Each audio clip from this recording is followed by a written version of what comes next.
નમસ્કાર, હું છું ડોક્ટર વિશાલ મકવાણા. સ્વાગત છે ફરી એક વખત ફિઝિકલ એજ્યુકેશન બાય બીડુ ચેનલની અંદર.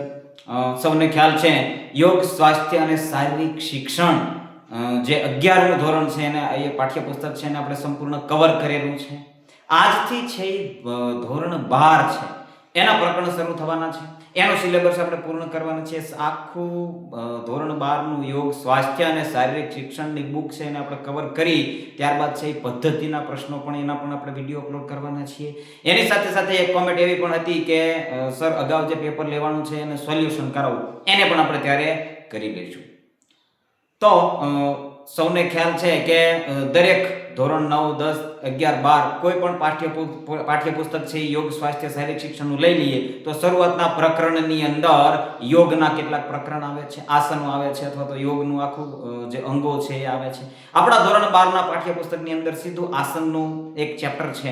એની અંદર ઘણા બધા લગભગ 13 જેટલા આસનો છે જેને આજે આપણે આ વિડીયોની અંદર કવર કરવાના છીએ. સંપૂર્ણ વિડીયો છે આખું ચેપ્ટર પહેલું છે એક વિડીયોની અંદર આપણે કવર કરી લેવાના છીએ, કારણ કે આસનની અંદરથી અમુક મહત્વની બાબતો હોય એની અંદરથી પ્રિલિમની અંદર પ્રશ્નો પૂછાઈ શકે છે. એટલે આપણે એની જ ચર્ચા કરીશું અને જે પણ પ્રશ્નો પૂછાયા છે તમામ બાબતોની ચર્ચા આપણે કરવાના છીએ. શરૂ કરીએ આજના વિડીયોની અંદર. તો ધોરણ 12ની શરૂઆત થઈ ગઈ છે. ચાલો, સૌથી પહેલા જીવન જીવવાની એક કળા છે. શું છે એ? તો યોગ છે. શું છે? જીવન જીવવાની કળા કહેવામાં આવે છે યોગને. યોગ એ માત્ર કસરત નથી, પરંતુ શારીરિક અને માનસિક રીતે સ્વસ્થ રહેવાની જીવનશૈલી છે. શું કીધું છે? કે યોગ છે એ માત્ર કસરત નથી, પરંતુ એ શારીરિક એની સાથે સાથે માનસિક રીતે સ્વસ્થ રહેવાની એક જીવનશૈલી છે. તમે તમારા જીવનની અંદર એને અપનાવો છો તો તમારું જીવન છે એ સુસ્વચ્છ બનતું હોય છે. એની સાથે સાથે તમારા જીવનની અંદર તમારા રોજબરોજના કાર્યની અંદર ઉત્સાહપૂર્વક તમે એની અંદર ભાગ લઈ શકતા હો છો.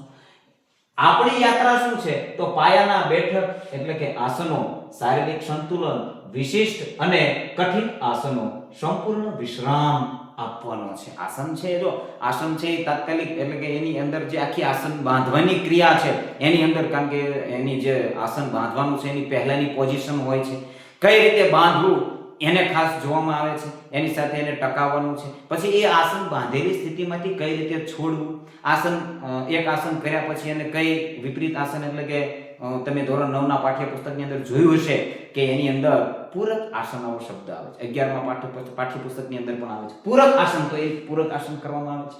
આપણે જે છે એ જો આસન છે પાયાની અંદર બેઠક આસનો છે, એની સાથે શારીરિક સંતુલન રાખવાનું છે. વિશિષ્ટ અને કઠિન આસનો, વિશિષ્ટ કઠિન આસન, સરળતાથી કઠિન તરફ જવાનું છે અને પછી સંપૂર્ણ વિશ્રામ પણ આપવાનો છે શરીરને. ચાલો, તો આવી રીતે આસનોનો અભ્યાસ કરવો જોઈએ. હવે શરૂ થાય છે પાયાના આસનો, જેને કહેવાય બેઠક પરના આસનો. બેઠક પાયાના આસનો અથવા તો બેઠક પરના આસનો. સૌથી પહેલું આસન છે વજ્રાસન. એનો અર્થ શું થાય? વજ્ર એટલે મજબૂત, શરીર વજ્ર જેવું બને છે એટલા માટે આ આસનનું નામ શું આપ્યું છે? વજ્રાસન. જો આ એની સ્થિતિ છે, જોઈ શકો છો. ફાયદા શું છે? તો પાચન શક્તિ વધે છે, પગ મજબૂત થાય છે, માનસિક શાંતિ પણ મળે છે. પાચન શક્તિ વધે છે એટલે આ એક આસન એવું છે કે જમ્યા પછી કરવામાં આવે છે. જમ્યા પછી તરત કરી શકાય તેવું આસન કયું? તો વજ્રાસન છે. કયું આસન છે? વજ્રાસન છે. યાદ રાખવાનું છે, અગાઉ પણ આવી ગયું છે. આ એકમાત્ર આસન છે જે જમ્યા પછી પણ કરી શકાય છે. આ નીચે આપેલું છે. વક્રાસન, ત્યારબાદનું વક્રાસન છે. અર્થ શું થાય? મેરુદંડ. મેરુદંડ એટલે શું? જો ગુજરાતી શબ્દ યાદ રાખજો. કરોડરજ્જુ સૌને ખ્યાલ હશે, પણ એને મેરુદંડ પણ કહેવાય છે. મેરુદંડ ખ્યાલ આવે છે? મેરુદંડ છે એને વળાંક લે છે. જો આખા શરીર છે અહીંયાથી અહીંયા મેરુદંડ છે તો એ વળાંક લે છે. આ બાજુ અથવા તો પેલી બાજુ બંને સાઈડ આ આસન છે કરી શકાય છે. કરોડરજ્જુ મજબૂત બને છે. ડાયાબિટીસના દર્દીઓ માટે અત્યંત ફાયદાકારક છે. ચાલો, હવે કયું આસન એવું છે જે ડાયાબિટીસના દર્દીઓ માટે અત્યંત ફાયદાકારક છે? તો યાદ રાખવાનું છે વક્રાસન. વક્રાસન બંને સાઈડ કરાય છે, ડાબી બાજુ અને જમણી બાજુ બંને સાઈડ કરી શકાય છે. સાવચેતી શું રાખવાની છે? તો ક્ષમતા મુજબ વળાંક લેવો, ઝાટકા વગર હલનચલન કરવું. ક્ષમતા તમારી છે એટલું જ હલનચલન એટલે કે એટલું જ વળાંક લેવાનો છે. ઝાટકા મારવાના નથી. ખ્યાલ આવે છે? શરૂઆત જ તમે કરતા હોય હશો તો એની અંદર છે એ તમારે ખાસ ધ્યાન રાખવાનું છે. જેટલી તમારી કેપેસિટી છે ત્યાંથી ધીરે ધીરે તે કેપેસિટી વધારી શકાય છે. ચાલો, તો ખાસ આ ફાયદા છે ડાયાબિટીસના દર્દીઓ માટે. આ વક્રાસન ઉપયોગી છે. કરોડરજ્જુ મજબૂત કયા આસનમાં થાય છે? વક્રાસનની અંદર. કયું આસન એવું છે જેની અંદર મેરુદંડને વળાંક આપવામાં આવે છે? વક્રાસન. યાદ રાખજો, આવા પ્રશ્નો પૂછાતા હોય છે. ત્યારબાદ ભૂ નમનાસન. ભૂ નમનાસન શું અર્થ શું થાય છે? ભૂ એટલે જમીન, ખ્યાલ આવે છે? ભૂ એટલે જમીન અને નમન એટલે પ્રણામ કરવું. જો આસનની સ્થિતિની અંદર જમીનને નમન કરવું, જમીનને નમસ્કાર કરવો, જે પૃથ્વી છે એને નમસ્કાર કરવો. પદ્ધતિ શું છે? તો વજ્રાસનમાં બેસીને આસન, વજ્રાસનમાંથી આસન કરી શકાય છે. પાછળ કાંડું પકડો, આ રીતે કાંડું પકડવાનું છે. શ્વાસ છોડતા આગળ નમવાનું છે. ખ્યાલ આવે છે? શ્વાસને છોડતા આગળ નમવાનું છે. નાક જમીનને અડાડવાનું છે. નાક છે એ અડાડવાનું છે. ફાયદા શું થાય છે? થાક ઉતરે છે, પેટના અવયવોને માલિશ થાય છે. હવે આ ફાયદા ઉપરથી પ્રશ્નો બનતા હોય છે કે કયું એવું આસન છે જેનાથી આપણે થાક ઉતરે છે? તો હવે એની અંદર મકરાસન, મકરાસન, શવાસન છે. આવા એક આસન આરામ માટેના આપેલા નથી અને આ આસનનું નામ આપેલું છે. હવે આપણે કન્ફ્યુઝ થઈ જઈએ કે ભાઈ આરામ માટેના આસન તો મકરાસન છે, શવાસન છે, પરંતુ આ ક્યાંથી આવી કે જેનાથી થાક ઉતરે છે? તો આ આસન છે એને યાદ રાખવાનું છે. ભૂ નમનાસન છે, એનાથી થાક ઉતરે છે. પેટના અવયવો છે, અહીંયા પેટના અવયવો છે એને માલિશ મળે છે. શું મળે છે? માલિશ મળે છે. કસરત નહીં, યાદ રાખજો, કસરત નહીં, માલિશ મળે છે. સાવચેતી, ગર્ભાવસ્થા દરમિયાન બહેનોએ આ આસન કરવું નહીં. આ આસન છે એ ગર્ભાવસ્થા દરમિયાન કરવાનું નથી. પશ્ચિમોત્થાનાસન, એનો અર્થ શું થાય છે? તો શરીરના પાછળના એટલે કે પશ્ચિમ ભાગને ખેંચાણ આપતું આ આસન છે. હવે યોગિક ભાષાની અંદર જે શરીર છે, શરીરનો જે કમરથી ઉપરનો પાર્ટ છે એને પૂર્વ તરફ કહે છે અને નીચેનો પાર્ટ છે એને પશ્ચિમ કહેવાય છે. આવી રીતે દર્શાવવામાં આવે છે. એટલે આ પશ્ચિમ તરફ શરીરને ખેંચવામાં આવે છે એટલે પશ્ચિમોત્થાનાસન આ આસનનું નામ આપવામાં આવ્યું છે. પદ્ધતિ શું છે? તો પગ સીધા રાખો, આગળ નમો, હાથથી અંગૂઠા પકડો, કપાળ ઘૂંટણને અડાડો. હવે આ પદ્ધતિ છે એને વિસ્તારપૂર્વક આની અંદર દર્શાવવામાં આવેલી છે નહીં, કારણ કે એ પદ્ધતિ છે એ કદાચ હવે જે મેન્સની એક્ઝામ છે એની અંદર આખું આસન વિસ્તારથી લખવાનું આવી શકે, પરંતુ આની અંદર મહત્વની બાબત છે એને યાદ રાખવાની છે પ્રિલિમ્સની અંદર. ફાયદા શું છે? તો મધુપ્રમેહ જેને ડાયાબિટીસ કહેવાય છે એમાં લાભદાયી છે. કબજિયાત દૂર થાય છે. તો આ આસનના મુખ્ય બે ફાયદા છે. એક તો ડાયાબિટીસમાં લાભદાયી છે અને કબજિયાત છે એ દૂર થાય છે. સાવચેતી શું રાખવાની છે? ગંભીર કમરની તકલીફ હોય તેમણે ટાળવું આ આસન. ગંભીર કમરની તકલીફ હોય, કમરની તકલીફ છે એ વ્યક્તિઓએ આ આસન કરવાનું નથી. ઝાટકા સાથે નમવાનું નથી. આવી બધી સાવચેતી છે તો એ પણ ખાસ અગત્યની છે. ચાલો, ત્યારબાદ આવે છે યોગ મુદ્રાસન. શું કીધું છે?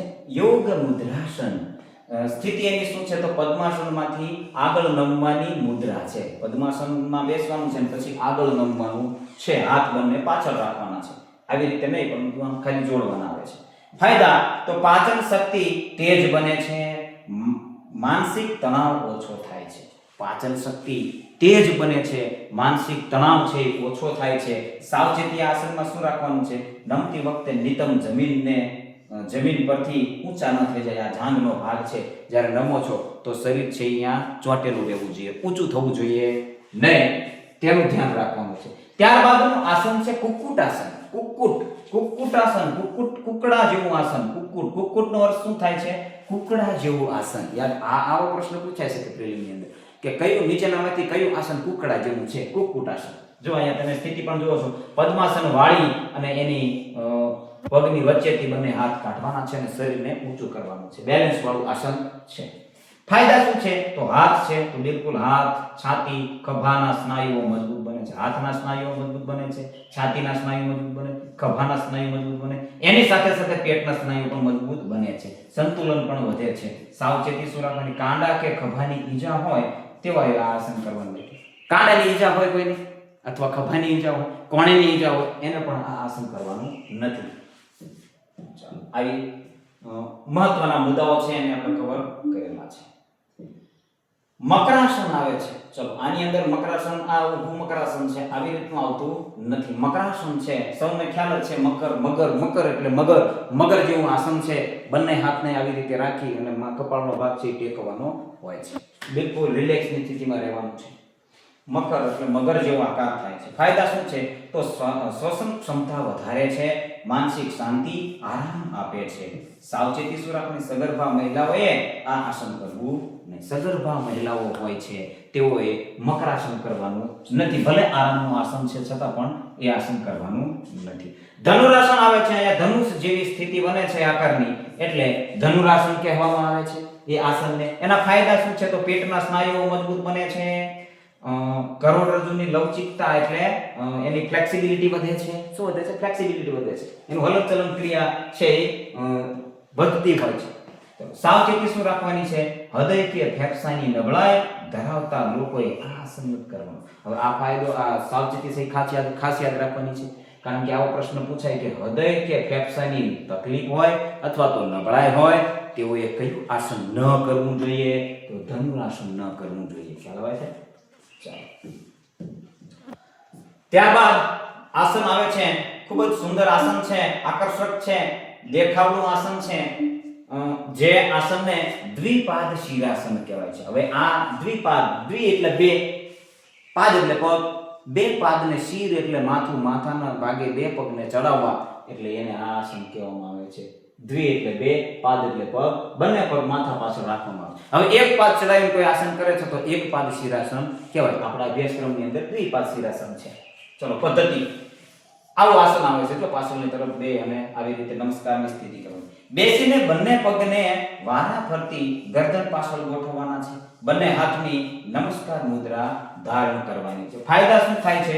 તો કરોડરજ્જુ અતિ લવચિક બને છે, પગના સ્નાયુઓ મજબૂત બને છે. પગના સ્નાયુઓ મજબૂત બને છે, કરોડરજ્જુ અતિ લવચિક બને છે, ગરદનના સ્નાયુઓને પણ કસરત મળે છે. સાવચેતી રાખવાની છે શું? તો શરીરની લવચિક હોય તો જ કરવું. કહેવાનો મતલબ શું છે? બળજબરી પૂર્વક આસન કરવું નહીં. ધીરે ધીરે તમે એની અંદર કેપેસિટી કેળવી, લવચિકતા કેળવી અને આસન કરી શકો છો.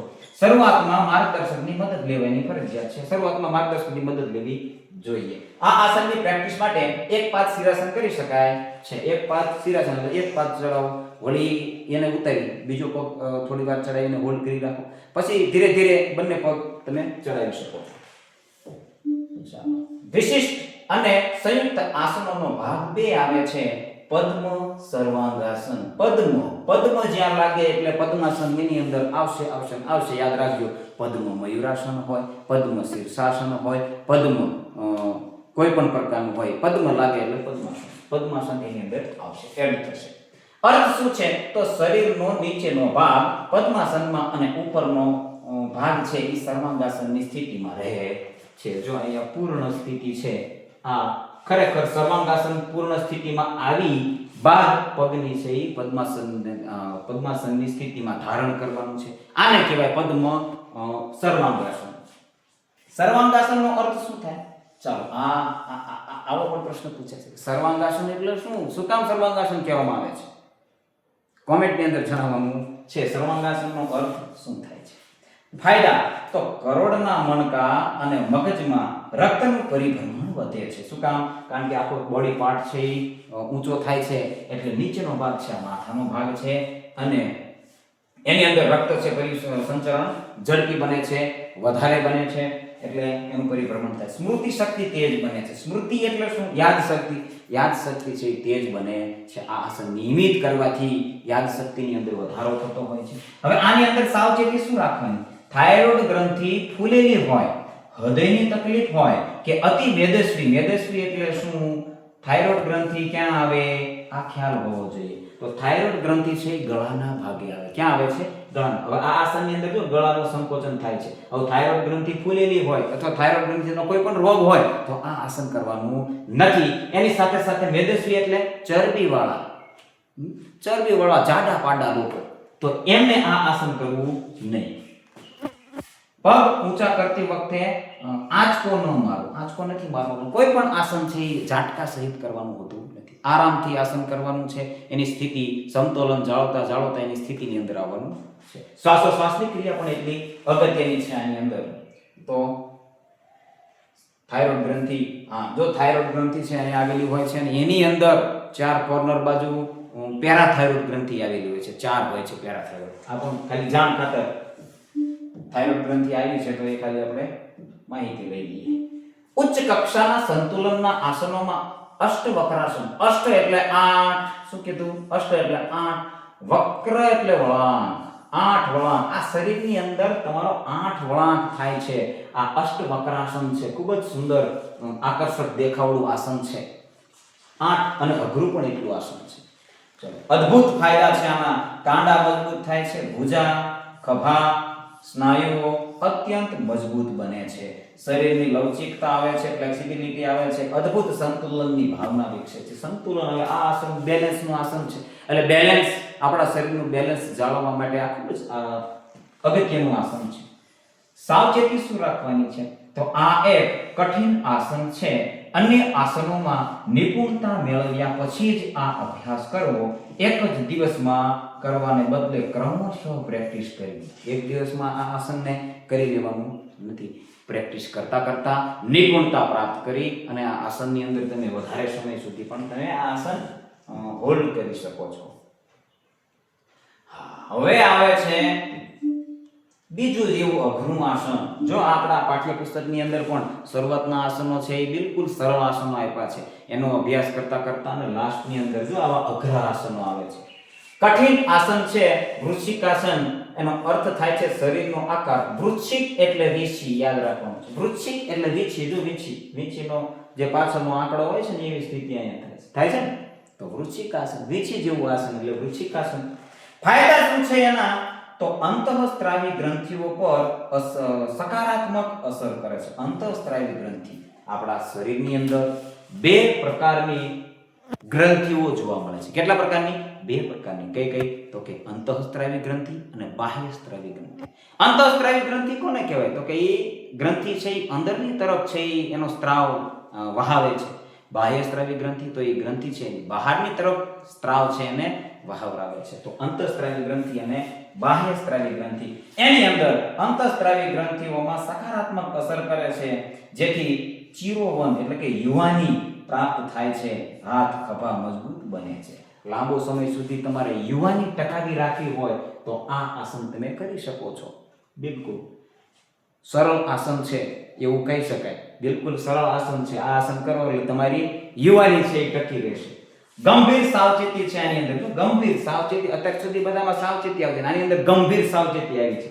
કાનનો દુખાવો હોય, લોહીનું ઊંચું દબાણ એટલે કે high blood pressure, high BP હોય, કે નબળા હૃદયવાળા કોઈ વ્યક્તિ, નબળા હૃદયવાળા વ્યક્તિ હોય તો તેમને આ આસન કરવાનું નથી. નબળું હૃદય હોય, હાઈ બ્લડ પ્રેશર હોય અને કાનનો દુખાવો. કેનો દુખાવો? કે તો કાનનો દુખાવો. કારણ કે આ શરીરની અંદર જો આખો શરીર ઊંચું થાય છે એટલે લોહીનું પરિભ્રમણ છે કાન ઉપર, આ મગજના ભાગમાં, કાનના ભાગમાં રક્ત પરિસંચરણ વધે છે, જેના કારણે કાનનો દુખાવો હોય એમાં એને નકારાત્મક અસર થતી હોય છે. એટલા માટે એ લોકોએ આ આસન કરવાનું નથી. શરૂઆતમાં દિવાલના ટેકાથી પ્રેક્ટિસ કરી. આ બિલકુલ સાચી વાત છે. દિવાલના ટેકાથી તમે પ્રેક્ટિસ કરી શકો છો અથવા કોઈ સાથી મિત્રની સહારો લઈને તમે પ્રેક્ટિસ કરી શકો છો. ખાસ નોંધ, આ આસન પછી હંમેશા થોડો સમય શવાસન કરવું જોઈએ. થોડો સમય, જો આ આસન ખૂબ જ અઘરું આસન છે તો એ આસન કર્યા, ગમે એ અઘરા આસન છે કર્યા પછી થોડો સમય શવાસન કરી લેવું જોઈએ, જેથી શરીર છે એ પાછું મૂળ સ્થિતિમાં આવતું હોય છે એનું. એટલા માટે ચાલો હવે આગળ આવે છે શવાસન. શવાસન સૌ એટલે શું થાય? તો કે મૃતદેહ જેવી સ્થિતિ. બિલકુલ હલનચલન નહીં, પરંતુ એની અંદર સાવચેતી રાખવાની છે. એની અંદર આપી છે નથી આપી, પરંતુ શરીરને મૃતદેહની જેમ શિથિલ રાખવાનું છે. બિલકુલ ઢીલું છોડી દેવાનું છે. અને પદ્ધતિ શું છે? તો પીઠ પર ચતા સૂઈને કરવાનું છે. પગ વચ્ચે 1.5 ફૂટ અંતર રાખવાનું છે. કેટલું અંતર રાખવાનું છે? 1.5 ફૂટ અંતર રાખવાનું છે. હથેળીઓ આકાશ તરફ રાખવાની છે. હવે પ્રશ્ન, આ બધા પ્રશ્ન પૂછાય કે શવાસનની અંદર 2 પગ વચ્ચેનું અંતર કેટલું રાખવામાં આવે છે? શવાસનની અંદર હથેળીઓ કઈ તરફ રાખવામાં આવે છે? કઈ બાજુ રાખવામાં આવે? કઈ દિશામાં રાખવામાં આવે છે? શરીરના દરેક અંગને ઢીલા છોડવાના છે. ફાયદા શું છે? તો સંપૂર્ણ શરીરનો થાક દૂર થાય છે, સ્નાયુઓને આરામ મળે છે, સ્નાયુઓને આરામ મળે છે, સંપૂર્ણ શરીરનો થાક છે દૂર થાય છે. માનસિક અસર શું છે? તો માનસિક તણાવ ઓછો થાય છે અને મન શાંત બને છે, એકાગ્રતા વધે છે.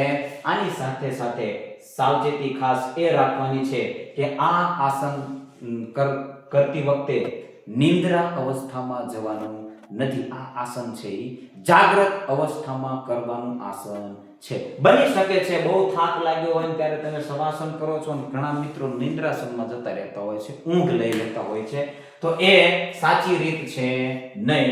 જાગ્રત અવસ્થામાં આ આસન છે એ કરવાથી એના ફાયદા થતા હોય છે. ચાલો હવે આસનો છે એને આપણે સરસ મજાના એક કોઠાની અંદર પણ લાવ્યા છે. એક નજર ફરીથી આપણે છેલ્લે મારી દેવાની છે. તો વજ્રાસન પહેલું આસન હતું એ પાચન શક્તિનો મુખ્ય ફાયદા છે એને આની અંદર કવર કરી લીધા છે. અને પાચન શક્તિ છે એ મજબૂત કરે છે. આસન છે જમ્યા પછી પણ કરી શકાય છે. ખ્યાલ આવે છે? જમ્યા પછી પણ કરી શકાય છે. પશ્ચિમોત્તાનાસન છે ડાયાબિટીસમાં લાભ કરે છે. ગંભીર કમર દર્દ હોય એને ટાળવાનું છે, એને આસન કરવાનું નથી. સાવચેતીને આ બધું આ કોઠો ખાલી તમે નોંધ કરી લેજો, મોટા ભાગના પ્રશ્નો છે એ આવી જશે. ભૂનમનાસન છે અને મકરાસન બંનેનું સેમ છે. તો થાક દૂર કરે છે અને શ્વસન છે એ પણ નોર્મલ થતું હોય છે. સગર્ભા સ્ત્રીઓએ આ આસન કરવાનું નથી. કુક્કુટાસન છે હાથ અને ખભા મજબૂત થાય છે.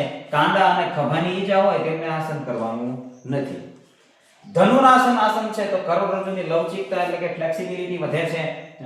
હૃદય ફેફસાની નબળાઈમાં આ આસન કરવાનું નથી.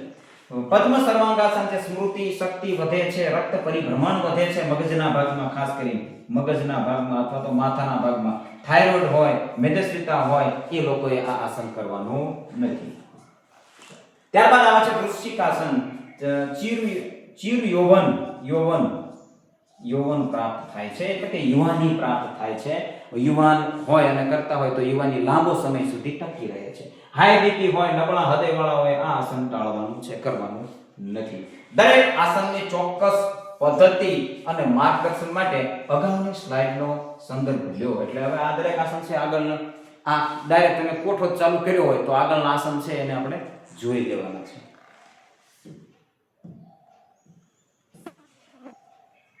ચાલો હવે આ લગભગ છેલ્લી સ્લાઇડ હશે. નિયમિતતા. આસન કોઈ પણ તમે કરો છો તો એની અંદર નિયમિતતા રાખવી ખૂબ જ જરૂરી છે. નિયમિત યોગાભ્યાસથી શારીરિક અને માનસિક સ્વાસ્થ્યમાં અચૂક સુધારો થાય છે. એની સાથે સાથે શક્તિ મુજબ આસન કરવાનું છે. દરેક આસન શક્તિ મુજબ કરવું. શ્વાસની ગતિ પર ધ્યાન આપવાનું છે.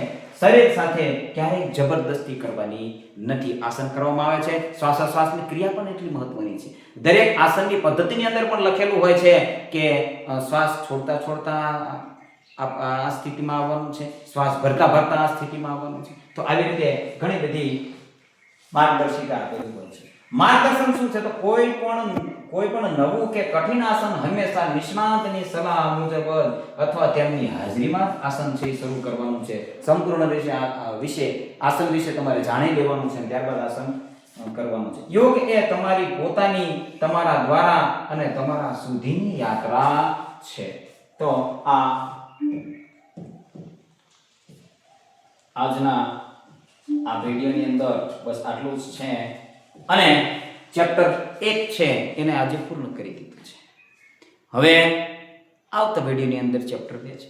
આવી રીતે સંપૂર્ણ 12 યોગ સ્વાસ્થ્ય અને શારીરિક શિક્ષણનું પાઠ્યપુસ્તક છે એને કવર કરવાના છીએ.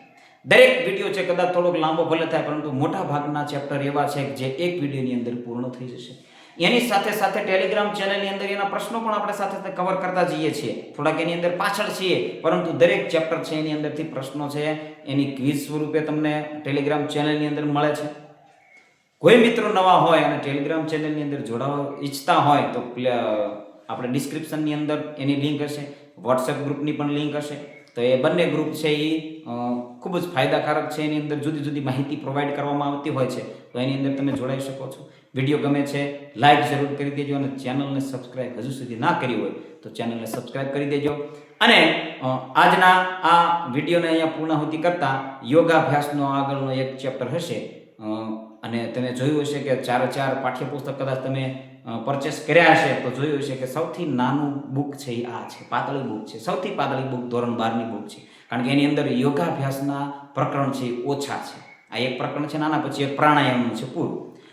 કારણ કે 9, 10 અને 11 ની અંદર મોટા ભાગનો યોગાભ્યાસનો યોગાસન છે કે યોગ વિશેના પ્રકરણ આવી જાય છે, એની માહિતી આવી જાય છે. એટલા માટે આની અંદર ઓછું છે. કાંઈ વાંધો નહીં, મોટા ભાગના પ્રકરણ એવા જ છે કે જેને એક વિડીયોની અંદર કવર કરી લઈએ એટલે આપણે ઝડપથી ચાલશું, ઝડપથી આપણે સિલેબસ પૂરું કરી લઈશું. ડેટ પણ થોડી પોસ્ટપોન કરવામાં આવેલી છે એટલે આપણને ટાઈમ પણ વધારે મળી ગયેલો છે. ચાલો, જય હિન્દ, જય ભારત. આજના વિડીયોની અંદર બસ આટલું. જોડાયેલા રહેજો ફિઝિકલ એજ્યુકેશન બાય બીડુ ચેનલ.